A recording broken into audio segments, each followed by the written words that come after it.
सकाळी पुणे. नमस्कार मित्रांनो, आज आम्हाला पीकेलने सुपर फॅन म्हणून बोलवलं होतं. सर्वप्रथम आम्ही हॉटेलमध्ये पोहोचलो. तिथे आम्हाला सुपर फॅनचे टी शर्ट दिले आणि आम्हा सुपर फॅनला तमिळ थलाइवाच्या प्लेयर्सला भेटण्याची संधी मिळाली.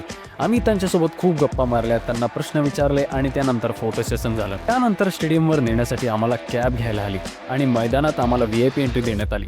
एंट्री केल्यानंतर मैदानाचं वातावरण एकदम जबरदस्त होतं. पहिला सामना गुजरात आणि बँगलोरमध्ये होता. कधी इकडे तर कधी तिकडे होणारा हा थरारक सामना शेवटी टाय झाला.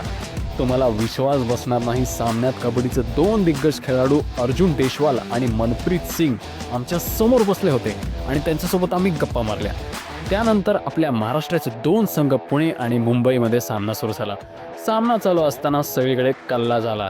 चालू सामन्यात आम्हाला मैदानाच्या शेजारी नेण्यात आले. लाईव्ह टेलिकास्ट कसं केलं जातं, प्रोडक्शन, कॅमेरा याबद्दल आम्हाला माहिती देण्यात आली. आम्ही सर्वजण आपल्या पलटनला सपोर्ट करत होतो आणि नेमकं पुण्याने हा सामना हरला. त्यामुळे मी तर खूपच निराशा झालो. पण आपल्या पुण्याच्याच अजित चौहानने मुंबईसाठी जबरदस्त कामगिरी केली, त्यामुळे थोडंसं दुःख कमी झालं. मॅच संपल्यानंतर आम्ही मॅटवर गेलो. मॅटवर आम्हाला राहुल चौधरीला भेटून त्याच्यासोबत फोटो काढले. त्यानंतर आम्ही मॅचचे दर्शन घेत आम्ही मैदानाचा निरोप घेतला. हा दिवस आमच्यासाठी कबड्डी फॅन म्हणून कधीच न विसरण्यासारखा होता. सुपर फॅनची संधी दिल्याबद्दल आम्ही संकेत, मनन, चैतन्य आणि प्रो कबड्डी यांचे खूप आभार मानतो. आशा करतो की आम्हाला परत एकदा अशी संधी मिळेल.